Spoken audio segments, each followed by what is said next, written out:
ವೀಕ್ಷಕರೇ, ಇವತ್ತಿನ ವಿಡಿಯೋದಲ್ಲಿ ನಾವು ಭಾಗ್ಯಲಕ್ಷ್ಮಿ ಧಾರಾವಾಹಿಯ ಸಂಚಿಕೆಯಲ್ಲಿ ಏನಾಗುತ್ತೆ ಅಂತ ನೋಡ್ಕೊಂಡು ಬರೋಣ. ಅದಕ್ಕಿಂತ ಮುನ್ನ ನೀವು ನಮ್ಮ ಚಾನಲನ್ನು ಸಬ್ಸ್ಕ್ರೈಬ್ ಆಗಿಲ್ಲ ಅಂದರೆ ಸಬ್ಸ್ಕ್ರೈಬ್ ಆಗಿ ಹಾಗೂ ಪಕ್ಕದಲ್ಲಿರುವ ಬೆಲ್ ಐಕನ್ ಅನ್ನು ಪ್ರೆಸ್ ಮಾಡಿ. ಕಿಶನ್ ಅವರು ಮತ್ತು ಆದಿಯವರ ನಡುವೆ ತುಂಬಾನೇ ಮಾತುಕತೆ ಆಗ್ತಾ ಇರುತ್ತೆ. ಆವಾಗ ಆದಿಯವ್ರನ್ನ ಕಿಶನ್ ಅವರು ಕ್ವಶನ್ ಮಾಡ್ತಾ ಇರ್ತಾರೆ. ಅಂದರೆ ನೀವು ನೋಡಿರೋದೇ ಬೇರೆ, ಅಲ್ಲಾಗಿರೋದೇ ಬೇರೆ ಆಗಿರ್ಬೋದು ಅಲ್ವಾಣ ಅಂತ ಹೇಳ್ತಾ ಇರಬೇಕಾದ್ರೆ ಆದಿಯವರು ಕಿಶನ್ ಅವ್ರಿಗೆ ಹೇಳ್ತಿರ್ತಾರೆ, ಅಲ್ಲ ಕಿಶನ್, ನೀನು ನನ್ನ ಒಂದು ಎವ್ರಿ ಡಿಸಿಷನ್ನ ನೀನು ಓಕೆ ಅಂತ ಇದ್ದವನು, ಆದರೆ ಇವಾಗ ನೋಡಿದ್ರೆ ನೀನು ನನ್ನನ್ನೇ ಕ್ವಶನ್ ಮಾಡೋಕ್ಕೆ ಬರ್ತಾ ಇದೆಯಾ, ನಿನಗೆ ಮಿಡಲ್ ಕ್ಲಾಸ್ ಜನದ ಬುದ್ಧಿ ಬಗ್ಗೆ ನಿನಗೆ ಗೊತ್ತಿಲ್ಲ ಅಂತ ಹೇಳ್ತಿರ್ತಾರೆ. ಮತ್ತು ಈ ಕಡೆ ಕಿಶನ್ ಅವ್ರು ಹೇಳ್ತಾ ಇರ್ತಾರೆ, ಇಲ್ಲ ಅಣ್ಣ, ನಾನು ಭಾಗ್ಯವರು ಮತ್ತು ಅವ್ರ ಮನೆಯವ್ರನ್ನ ತುಂಬ ದಿನದಿಂದ ನೋಡ್ತಾ ಇದ್ದೀನಿ ಅಂತ ಹೇಳ್ತಾ ಇರಬೇಕಾದ್ರೆ, ನನಗೆ ಗೊತ್ತಾಗ್ತಾ ಇಲ್ಲ ಕಿಶನ್, ಇದು ನೀನೇನ ಮಾತಾಡ್ತಾ ಇರೋದು ಅಂತ. ಅವ್ರಿಗೋಸ್ಕರ ನೀನು ನನ್ನನ್ನೇ ಕ್ವಶನ್ ಮಾಡ್ತಾ ಇದೆಯಾ, ನನ್ನ ಡಿಸಿಷನ್ನೇ ಕ್ವಶನ್ ಮಾಡ್ತಾ ಇದೆಯಾ ನೀನು, ನಿನಗೆ ಅವ್ರು ಮುಖ್ಯ ಆಗಿಬಿಟ್ಟಿದ್ದೀರಲ್ವಾ ಅಂತ ಹೇಳ್ತಾ ಇರಬೇಕಾದ್ರೆ ಆದಿ ಅವ್ರಿಗೆ ಕಿಶನ್ ಅವ್ರು ಹೇಳ್ತಾರೆ, ಅಣ್ಣ ಇಲ್ಲಿ ಅವ್ರು ಮುಖ್ಯ ಅಥವಾ ನೀನು ಮುಖ್ಯ ಅಲ್ಲ ಅಂತ ಅಲ್ಲ ಅಣ್ಣ, ಇಲ್ಲಿ ನೀವು ತಿಳ್ಕೊಂಡಿರೋದೇ ತಪ್ಪಾಗಿರ್ಬೋದು ಅಲ್ವಾ, ನೀನು ನನ್ನ ರೋಲ್ ಮಾಡಲ್ವಣ್ಣ. ಪ್ರತಿಯೊಂದು ನಿರ್ಧಾರದಲ್ಲೂ ಮನೆಯವರು ನನ್ನನ್ನು ಎದುರಾಕೊಂಡಾಗ, ನಾನು ಜಿಮ್ ಓಪನ್ ಮಾಡ್ತೀನಿ ಅಂತಂದಾಗ ಎಲ್ಲರೂ ನಿನ್ನ ಕೈಲಿ ಏನೂ ಆಗಲ್ಲ, ವೇಸ್ಟ್ ಪಡಿ ಅಂತ ಹೇಳಿದ್ರೆ ನೀನು ನಿಂತ್ಕೊಂಡು ನೀನೇನು ಬೇಕಾದರೂ ಮಾಡು ಕಿಶನ್, ನಾನು ನಿನ್ನ ಜೊತೆ ಇರ್ತೀನಿ ಅಂತ ಹೇಳಿದವಣ್ಣ, ನೀನು ನನ್ನ ರೋಲ್ ಮಾಡಲ್ಲ ಅಂತ ಕಿಶನ್ ಅವರು ಹೇಳ್ತಾ ಇರ್ತಾರೆ.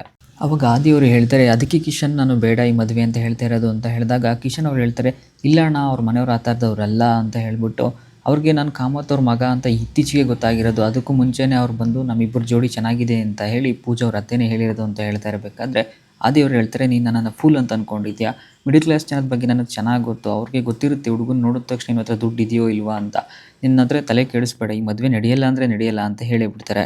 ಅವಾಗ ಕಿಶನ್ ಅವರು ತುಂಬಾ ಕೋಪ ಮಾಡ್ಕೊಂಡ್ಬಿಟ್ಟು, ಆಗಲ್ಲ ಅಣ್ಣ, ಈ ಮದುವೆ ವಿಷಯದಲ್ಲಿ ಎಲ್ಲ ಪ್ರೀತಿನ ನೋಡ್ತಾರೆ ಹೊರತು ದುಡ್ಡನ್ನು ನೋಡಲ್ಲ, ಫಸ್ಟ್ ಆಫ್ ಆಲ್ ನಿನಗೆ ಈ ಮಿಡಲ್ ಕ್ಲಾಸ್ ಜನದ ಬಗ್ಗೆನೇ ಗೊತ್ತಿಲ್ಲ ನಿನಗೆ ಅಂತ ಹೇಳಿದಾಗ ಆದಿಯವರಂತೂ ತುಂಬಾ ಕೋಪ ಮಾಡಿಕೊಂಡು, ಯಾರ ಜೊತೆ ಮಾತಾಡ್ತಾ ಇದೆಯಾ, ಯಾರು ಗೊತ್ತಿಲ್ಲ ಅಂತ ಹೇಳ್ತಾ ಇದೆಯಾ ಅಂತ ಹೇಳಿ ತುಂಬಾ ಕೋಪ ಮಾಡಿಕೊಂಡು, ಸರಿ ಬಾ, ನಾನು ನಿನಗೆ ಪ್ರೂಫ್ ಸಮೇತ ತೋರಿಸ್ತೀನಿ ಅಂತ ಹೇಳಿ ಕಿಶನ್ ಅವ್ರನ್ನ ಅಲ್ಲಿಂದ ಕರ್ಕೊಂಡು ರೂಮಿಗೆ ಬರ್ತಾರೆ. ಇನ್ನು ಈ ಕಡೆ ಆದಿಯವ್ರನ್ನ ರೂಮ್ಗೆ ಏನಕ್ಕೆ ಕರ್ಕೊಂಡು ಬಂದುಬಿಟ್ರೆ ಕಿಶನ್ ಅವ್ರು ಯೋಚನೆ ಮಾಡ್ತಿರ್ತಾರೆ. ಅಷ್ಟರಲ್ಲಿ ಆದಿಯವರು ಮೇಲ್ಗಡೆ ಇದ್ದ ಒಂದು ಸೂಟ್ ಕೇಸನ್ನು ಎತ್ಕೋತಾರೆ. ಸೂಟ್ ಕೇಸನ್ನು ಓಪನ್ ಮಾಡ್ತಿರ್ಬೇಕಾದ್ರೆ ಕಿಶನ್ ಅವರು ಕೇಳ್ತಾರೆ, ಏನು ಮಾಡ್ತಿದ್ದೀಯ ಅಣ್ಣ ಅಂತ ಹೇಳಿದಾಗ ಅವರು ಸೂಟ್ ಕೇಸನ್ನು ಓಪನ್ ಮಾಡಿಬಿಟ್ಟು ಒಂದು ವೆಡ್ಡಿಂಗ್ ಕಾರ್ಡನ್ನು ಎತ್ಕೋತಾರೆ. ಸೊ ವೆಡ್ಡಿಂಗ್ ಕಾರ್ಡನ್ನು ಎತ್ಕೊಂಡು ಅದನ್ನು ನೋಡಿಕೊಂಡು ಯೋಚನೆ ಮಾಡಿಕೊಂಡು, ತಗೋ ಈ ವೆಡ್ಡಿಂಗ್ ಕಾರ್ಡ್ನ ಅಂತ ಹೇಳ್ಬಿಟ್ಟು ಆ ಕಿಶನ್ ಅವ್ರ ಕೈಗೆ ಕೊಡ್ತಾರೆ. ಕಿಶನ್ ಅವರ ಕೈಗೆ ಇಸ್ಕೊಂಡು ಆ ವೆಡ್ಡಿಂಗ್ ಕಾರ್ಡ್ನ ನೋಡ್ತಾ ಇರಬೇಕಾದ್ರೆ ಅಲ್ಲಿ ಆದಿ ಅವರ ಹೆಸರು ಇರುತ್ತೆ. ಸೊ ಇದನ್ನು ನೋಡ್ಕೊಂಡು ಆದಿ ಅವರಂತೂ ತುಂಬಾ ಫೀಲ್ ಆಗಿಬಿಡ್ತಾರೆ. ಮತ್ತು ಈ ಕಡೆ ಕಿಶನ್ ಅವರು ಸಹ ತುಂಬಾ ಕಣ್ಣಲ್ಲಿ ನೀರು ಬರೋ ಥರ ಫೀಲ್ ಮಾಡ್ಕೊಂಡು ನಿಂತಿರ್ತಾರೆ. ಇನ್ನು ಈ ಕಡೆ ಭಾಗ್ಯವರು ಎಲ್ಲ ವಿಷಯನೂ ಸಹ ಹೇಳಿರ್ತಾರೆ. ಆದರೂ ಸಹ ಪೂಜಾ ಅವರ ತಾಯಿಯವರಂತೂ ತುಂಬಾ ಸಂಭ್ರಮದಿಂದ ಎಲ್ಲ ಮದುವೆಗೂ ಪ್ರಿಪೇರ್ ಮಾಡ್ಕೊತಾ ಇರ್ತಾರೆ.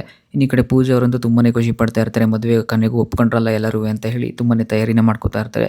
ಇನ್ನು ಈ ಕಡೆ ಭಾಗ್ಯ ಅವ್ರಿಗೆ ಒಂದೇ ಚಿಂತೆ ಆಗಿಬಿಟ್ಟಿರುತ್ತೆ, ಆದಿಯವರು ಯಾಕೆ ಈ ಮದುವೆನ ಕ್ಯಾನ್ಸಲ್ ಮಾಡಿಬಿಟ್ರೆ ಏನಾಗುತ್ತೋ, ಪೂಜನ ಗತಿ ಏನಾಗುತ್ತೋ, ಮತ್ತು ಅತ್ತೆಗೆ ಏನು ಉತ್ತರ ಕೊಡೋದು ಅಂತೇಳಿ ತುಂಬಾ ಬೇಜಾರು ಮಾಡ್ಕೊಂಡಿರ್ತಾರೆ.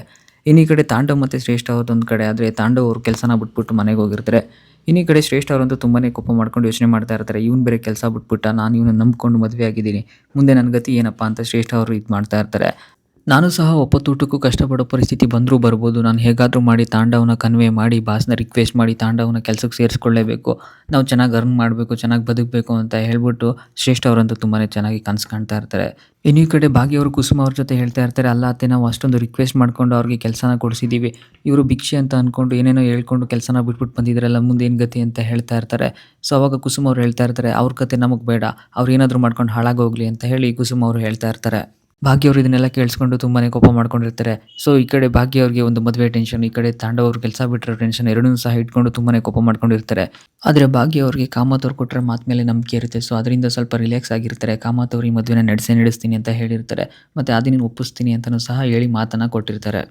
ಇನ್ನು ಈ ಕಡೆ ಕಿಶನ್ ಅವರು ಆ ಕಾರ್ಡ್ ನೋಡ್ತಾ ಹಾಗೆ ನಿಂತಿರ್ತಾರೆ. ಆದಿಯವರಂತೂ ಹಳೆದನ್ನು ನೆನೆಸ್ಕೊಂಡು ತುಂಬಾ ಬೇಜಾರು ಮಾಡ್ಕೊಳ್ತಾ ಇರ್ತಾರೆ. ಸೊ ವೀಕ್ಷಕರು, ಇಲ್ಲಿಗೆ ಒಂದು ಸಂಚಿಕೆ ಮುಕ್ತಾಯವಾಗುತ್ತೆ. ಇನ್ನು ನೀವು ಹೆಚ್ಚಿನ ವಿಡಿಯೋಗಾಗಿ ನಮ್ಮ ಚಾನಲನ್ನು ಸಬ್ಸ್ಕ್ರೈಬ್ ಆಗಿ ಹಾಗೂ ಪಕ್ಕದಲ್ಲಿರುವ ಬೆಲ್ ಐಕನನ್ನು ಪ್ರೆಸ್ ಮಾಡಿ.